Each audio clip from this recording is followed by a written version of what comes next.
ډیرو خلکو په تیرو کلونو کې دا ادعا کړې چې د بهرنیو موجوداتو یعنې الینانو لخوا تښتول شوي دي، خو په رښتیا سره هیڅ داسې څرګند او محسوس ثبوت نشته چې وښیي کوم انسان دې کله هم د ځمکې نه بهر په کومه الوتونکې بیړۍ کې سپور شوی وي یا د بل لور ته تللی وي یا داسې څه.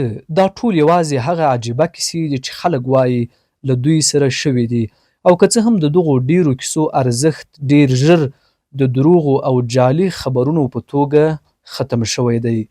یوه کیسه شته، د تښتونې یوه کیسه چې نږدې ټول خلک یې تر ټولو باوري او تر ټولو مشهوره د الینانو د تښتونې کیسه بولي، او هغه د ټراویس والټن کیسه ده.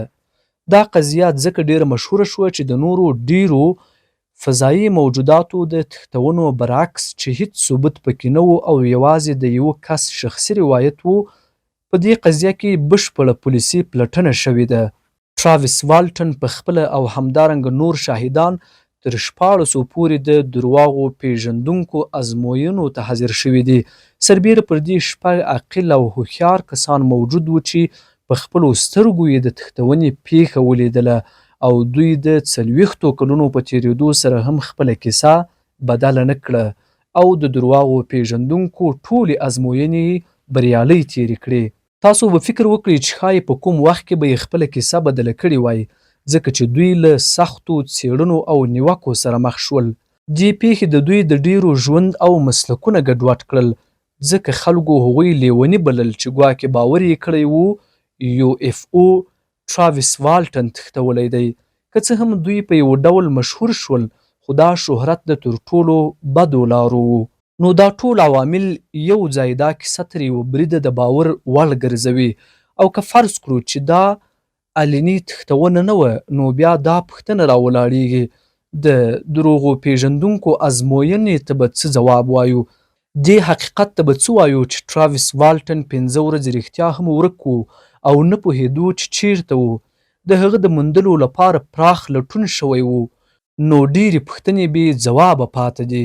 خو خپله د تښتونې کیسه او بیا د ټراویس هغه روایت چې له تښتول کېدو وروسته ورسره څه وشول، دا هر څه یوه بېسارې کیسه جوړوي.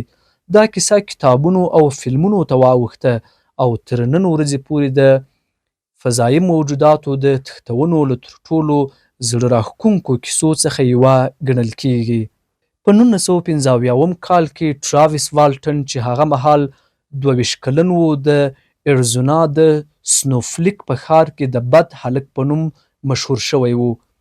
هغه به لوړ غږ لرونکی موټرسایکل ښار کې چلاوه، د وحشي غواګانو سپرلۍ به یې کوله او سوک وهنه کې هم ډیر مشهور و.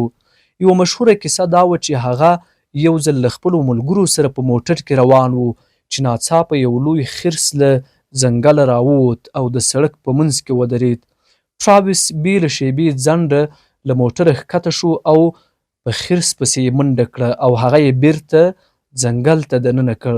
همدا ډول کارونه وو چې ټراویس یې یو یاغي خو زړور انسان معرفي کاوه. که څه هم یو څه سرغړاند و، خو ملګرو یې ډیر خوښاوه. ټراویس او هغه 6 نور کسان چې ورسره کار یې کاوه د لرګیو پرې کوونکي وو.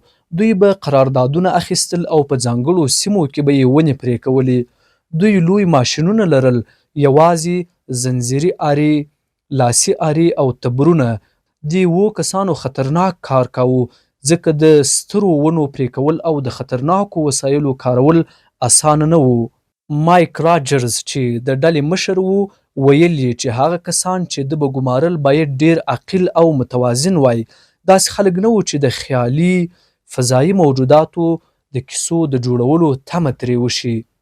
د 1975 کال د نومبر په 5مه مایک راجرز ته د سیټ ګریوز ملي ځنګل کې د 1200 جریبه ځمکې د پاکولو قرارداد ورکړل شو.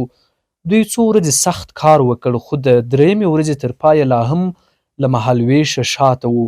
هغه شپه ستړي ستومانه ټول 7 کسان د مایک په موټر کې کښېناستل او د ښار پر لور روان شول. په لاره کې په ځنګل کې رڼا ولیده. په لومړي سر کې یې چندان پام ونه کړ، خو وروسته پوه شول چې دا نه سپوږمۍ ده او نه د ځنګله اور. ټراویس وړاندیز وکړ چې ورنږدې شي او وګوري دا څه شی دی.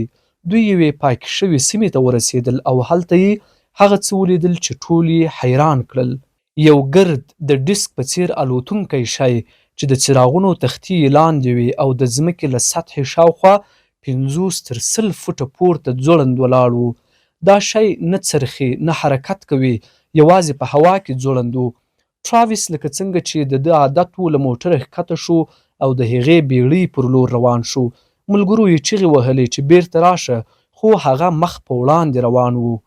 ناڅاپه له بیړۍ څخه د رڼا یو قوي شعاع راووتله او ټراویس یې لکه د برېښنا ګوزار وواهه. هغه شاوخوا 20 فوټه وغورځول شو. ټول شاهدان په دې خبره یو شان وو.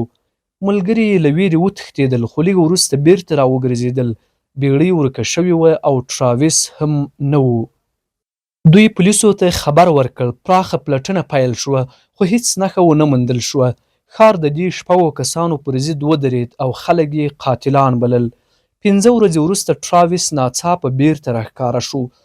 هغه ویل چې ځان یې پر یوې لارې وموند، کمزوری، وږی او بېوسه.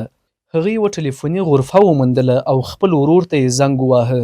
وروسته یې ورو ورو د هغو 5 ورځو کیسه یاده شوه. طبي موجودات، وړې خړ رنګه څېرې، بیړۍ او په پای کې بېهوښي.